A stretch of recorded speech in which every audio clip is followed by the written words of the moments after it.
तुमचा ढोकळा जर बिघडत असेल आणि दरवेळी तुम्ही जेव्हा ट्राय करता तेव्हा तो बरोबर होत नसेल, तर ही रेसिपी नक्की शेवटपर्यंत बघा. कारण मी आज तुम्हाला 5 महत्त्वाच्या टिप्स सांगणार आहे, की ज्यामुळं तुमचा ढोकळा हा अगदी परफेक्ट, लुसलुशीत, मऊ आणि जाळीदार होणार आहे. अगदी मार्केटमध्ये मिळतो तसाच अगदी आपण घरच्या घरी सुद्धा बनवू शकतो, अगदी सोप्या पद्धतीने. ज्या काही महत्त्वाच्या टिप्स आहेत त्या तुम्ही नक्की फॉलो केल्या तर तुमचा ढोकळाही असाच बनेल. चला तर मग सुरुवात करूयात. सगळ्यात पहिल्यांदा डाळीचं पीठ घ्यायचं आहे. 2 कप मेजरमेंट कपप्रमाणे घेतलेलं आहे. तुम्ही वाटीच्या प्रमाणाने घेत असाल तर 2 वाट्या इथं घ्या. त्याच प्रमाणामध्ये पाणीही घ्यायचं आहे. आता डाळीचं पीठ घेताना आपल्याला बारीक असं घ्यायचं आहे. खूप जाडसर पीठ वापरायचं नाही आहे. पहिली महत्त्वाची टीप हीच आहे, की आपल्याला पीठ वापरताना बारीक पीठ वापरायचं आहे आणि आपल्याला चाळून घ्यायचं आहे. चाळून घेतल्यामुळे ह्याच्यामध्ये हवा तयार होते आणि ते हलकं होतं. आता हे सगळं मी एका मोठ्या भांड्यात काढून घेतलेलं आहे चाळल्यानंतर.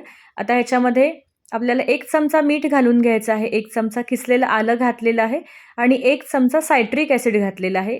2 चमचे साखर घेतलेली आहे, तीही आपण याच्यामध्ये घालून घ्यायची आहे. म्हणजे आंबट गोड असा चवीचा ढोकळा होतो. आता हे सगळे कोरडे पदार्थ आहेत ते पहिले मिक्स करून घेऊयात आणि त्याच्यानंतर आपण ह्याच्यामध्ये 1 कप पाणी घालून घ्यायचं आहे. आता आपण या कपाच्या मेजरमेंटप्रमाणे 2 कप डाळीचं पीठ घेतलं होतं. त्या प्रमाणामध्ये 1 कप पाणी घालायचं आहे. आता पाणी घालताना हळू आणि अंदाजाने घालायचं, एकदम पाणी घालायचं नाही, नाहीतर मिश्रण पातळ होऊ शकतं. कधी-कधी डाळीच्या पिठाच्या क्वालिटीवरही पाण्याचं प्रमाण अवलंबून असतं. साधारणतः 2 कपाला 1 कप पाणी असं मेजरमेंट घेऊ शकता. आता इथं वाटी घेतली असेल तर तुम्ही 2 वाट्याला 1 वाटी पाणी घेऊ शकता. व्यवस्थित गुठळ्या होऊ न देता हे मिश्रण मिक्स करून घ्यायचं आहे. या इथं पातळ असं मिश्रण तयार होतं. असंच मिश्रण आपल्याला हवं आहे. आता ह्याच्यावरती झाकण ठेवायचं आहे आणि 10 मिनिटं हे पीठ रेस्ट करून घ्यायचं आहे किंवा भिजू द्यायचं आहे. दुसरी महत्त्वाची टिप हीच आहे, की आपल्याला पिठाला भिजू द्यायचं आहे छान. म्हणजे ढोकळा हलका होतो आणि छान असे सगळे पदार्थ त्याच्यामध्ये मिक्स होतात. आता तोपर्यंत आपल्याला एका कढईमध्ये किंवा मोठ्या भांड्यामध्ये ज्याच्यामध्ये हा ढोकळा वाफवायचा आहे, असं भांडं रेडी करून ठेवायचं आहे. त्याच्यामध्ये 1 ग्लास पाणी घालून घेतलेलं आहे आणि झाकण ठेवून त्याला छान वाफ येऊ द्यायची आहे. तोपर्यंत आपलं हे जे पीठ भिजवलेलं आहे तेही तयार झालेलं आहे. रेस्ट झालेली आहे. आता याच्यामध्ये आपण 3 चमचे तेल घालून घ्यायचं आहे. साधं तेल घातलेलं आहे, कुठलंही वास वगैरे असलेलं तेल इथं वापरायचं नाहीये. हे व्यवस्थित मिक्स केल्यानंतर एखाद्या खोलगट भांड्याला, आता इथं मी केकचा टीन घेतलेला आहे, त्याच्यामध्ये आपण केक बनवतो. तुमच्याकडे कोणतंही खोलगट स्टीलचं भांडं असेल तरी सुद्धा चालेल किंवा कुकरचं भांडं जरी असेल तरी सुद्धा आतून तेल लावून घ्यायचं आहे. छान असं व्यवस्थित कडेने लावून घ्यायचं आणि याच्यामध्ये आपण जे मिश्रण आहे ते घालून घ्यायचं आहे. पण त्याआधी आपल्याला याच्यामध्ये सोडा घालून घ्यायचा आहे. तिसरी महत्त्वाची टीप हीच आहे, की ढोकळा वाफवायच्या आधी आपल्याला याच्यामध्ये सोडा घालून घ्यायचा आहे आणि या इथं मी 1 चमचा सोडा घातलेला आहे. याच्यावरती थोडंसं पाणी घालून घेतलेलं आहे आणि हातानेच आपल्याला हे मिक्स करून घ्यायचं आहे. पहिल्यांदा सोडा जो घातलेला पार्ट आहे तिथे थोडं मिक्स करून घेतलेलं आहे आणि मग सगळीकडे पसरवून त्याला एका दिशेने फिरवून घेतलेलं आहे. तुम्ही इथं बघू शकता अगदी पीठ सैल झालेलं आहे, हलकं लागत आहे आणि मस्तपैकी याचा रंगही बदललेला आहे. आता ह्याच्यामध्ये मी ढोकळा बनवताना कुठेही हळद घातलेली नव्हती, कारण ह्याच्यामुळे काय होतं, की कधी-कधी मध्ये-मध्ये लाल स्पॉट तयार होतात ढोकळा शिजल्यानंतर, म्हणून मी हळदीचा वापर केलेला नाहीये. शक्यतो नाही केला तरी चालेल. तर या इथं बघू शकता 2 मिनिटं इथं व्यवस्थित पिठामध्ये सोडा मिक्स केल्यानंतर पीठ अगदी हलकं झालेलं आहे. आता टीनमध्ये आपण हे घालून घ्यायचं आहे. तर या इथं बघू शकता मस्तपैकी पीठ हलकं लागत आहे, सैल झालेलं आहे आणि पीठ पातळ केल्यामुळे, पातळ पीठ बनवण्यामुळं काय होतं, आतून जो घट्ट-घट्ट किंवा गच्च असं तयार होतो ढोकळा तसा होत नाही आणि छान आतून जाळी तयार होते, लुसलुशीत हा तयार होतो. आता आपल्याला कढईमध्ये पाण्याला छान उकळी आलेली आहे. चौथी महत्त्वाची टीप हीच आहे, की जेव्हा आपण ढोकळ्याचं पीठ वाफवायला ठेवतो, त्यावेळी त्या भांड्यातल्या पाण्याला छान उकळी आली गेली पाहिजे. कढईमध्ये किंवा भांड्यामध्ये छान वाफ तयार झाल्यानंतरच आपण जे मिश्रण ओतलेलं भांडं त्याच्यामध्ये ठेवायचं. म्हणजे काय होतं, की वाफेमुळं जे सायट्रिक ॲसिड आहे किंवा सोडा आहे त्याची रिॲक्शन होऊन ढोकळा फुगायला मदत होते. तुम्ही इथं बघू शकता 25 मिनिटं ढोकळा मी शिजवू दिला आहे.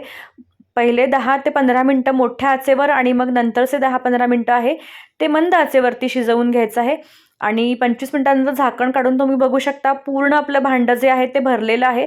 आता हे ठेवताना ही एक महत्त्वाची गोष्ट अशी करायची आहे, की त्याच्यामध्ये गॅप असला पाहिजे झाकणामध्ये आणि तुमच्या ज्या भांड्यामध्ये, म्हणजे ढोकळा फुगल्यानंतर तो चिकटणार नाही.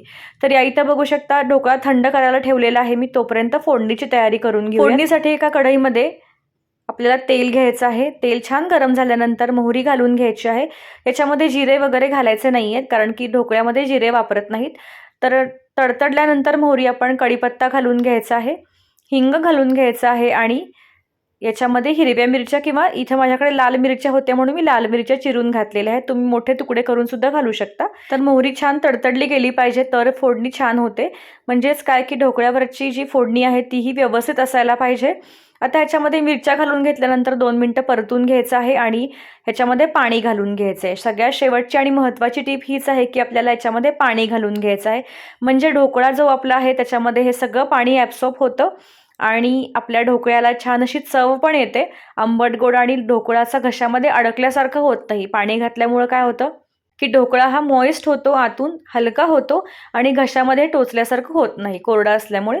तर पाणी घालून छान उकळी येऊ द्यायची आहे. आता ह्याच्यामध्ये आपल्याला मीठ आणि थोडं साखर अंदाजाने पाण्याच्या प्रमाणापुरतं फक्त घालून घ्यायचं आहे आणि छान उकळी आल्यानंतर गॅस बंद करून घ्यायचा आहे.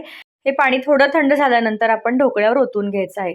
ढोकळाही थंड झालेला आहे. कडा सोडवून घ्यायच्या आहे सुरीच्या मदतीने. तुम्ही इथं बघू शकता की आपलं पिठाचं प्रमाण म्हणजेच मिश्रणाचं प्रमाण आणि हे जे भांडं आहे त्याचं अगदी परफेक्ट कॉम्बिनेशन झालेलं आहे. त्यामुळे काय झालेलं आहे की व्यवस्थित वरपर्यंत ढोकळा फुगलेला आहे. म्हणजे आपल्याला अशी उंच अशी फोड तयार मिळणार आहे ढोकळ्याची. कधी कधी काय होतं बऱ्याचदा चपट्या अशा आडव्या थाळीमध्ये जर तुम्ही ढोकळ्याचं मिश्रण टाकाल उकडण्यासाठी तर ती लेयर जी आहे किंवा ढोकळा जो आहे तो चपटा बनतो, उंच बनत नाही. तर ही पण एक टीप आहे की तुम्हाला ज्या प्रमाणामध्ये उंच ढोकळा हवा असेल तर थोडं भांडं लहान घ्या आणि वरपर्यंत पीठ येईल अशा पद्धतीने तो ढोकळा उकडून घ्यायचा आहे. या इथं बघू शकता मस्त खालूनही व्यवस्थित निघालेला आहे, कुठेही चिकटलेला नाही आहे ढोकळा. आता ह्याचे सुरीनं काप करून घ्यायचे आहेत. तुम्ही इथं बघू शकता कापतानाही तो अगदी हलका जाणवत आहे. अगदी मस्त स्पॉन्जी याचे तुकडे होणार आहेत. इथं बघू शकता व्यवस्थित मोठे मोठे इथं काप करून घेणार आहे. तुम्ही लहान कापसुद्धा करू शकता तुमच्या आवडीनुसार. आता हा ढोकळा कापल्यानंतर तुम्हाला मी एक फोड दाखवते. बघा आतून किती मस्त जाळी आलेली आहे. अगदी हलका लुसलुशीत जाणवत आहे. तर असाच मस्त छान ढोकळा तयार होतो. आता याच्यावरती आपण जे काही फोडणीचं पाणी आहे ते घालून घेऊयात. याच्यामुळे काय होईल की जे पाणी हे ॲब्सॉर्ब करून घेईल ढोकळा आणि अजून स्पॉन्जी होईल ढोकळा. मस्त आतून मऊ आणि सॉफ्ट बनेल, घशात कुठेही टोचणार नाही. आता सगळ्यात शेवटी याच्यावरती कोथिंबीर घालून घ्यायची आहे आणि आपला ढोकळा खाण्यासाठी तयार झालेला आहे. याच्यासोबत तुम्ही कोणतीही चटणी घेऊ शकता किंवा असाच ढोकळासुद्धा छान लागतो. तर बघितलात ना किती सोप्पा आहे बनवायला हा ढोकळा. या पद्धतीने आणि या टिप्स जर तुम्ही फॉलो केल्यात ना तर तुमचा ढोकळा कधीच फेल होणार नाही. अगदी अचानक तुमच्या घरी पाहुणे आलेत आणि तुम्हाला काहीतरी त्यांच्यासाठी बनवायचं असेल तर तुम्ही अगदी कॉन्फिडंटली हा ढोकळा बनवू शकता आणि त्यांची वाहवा मिळवू शकता. पाहुणेच काय पण घरातली मंडळी ही तुमची तारीफ केल्याशिवाय राहणार नाहीत. लहान मुलांपासून मोठ्यांपर्यंत सगळ्यांना इझिली खाता येणारा, प्रवासामध्ये किंवा डब्यामध्ये सकाळच्या ब्रेकफास्टला तुम्ही हा घेऊ शकता. प्रवासामध्ये सुद्धा कॅरी करायला अतिशय सोपा आहे, झटकीपट रेसिपी आहे. तर ही रेसिपी तुम्हाला आवडली असेल, हा ढोकळा करण्याची पद्धत आणि टिप्स आवडल्या असतील तर मला नक्की कमेंट्समध्ये कळवा आणि माझ्या रेसिपीजना लाईक करा, चॅनलला सबस्क्राईब करायला विसरू नका. अशाच छान छान रेसिपींसोबत भेटूयात परत पुढच्या व्हिडिओमध्ये. तोपर्यंत धन्यवाद.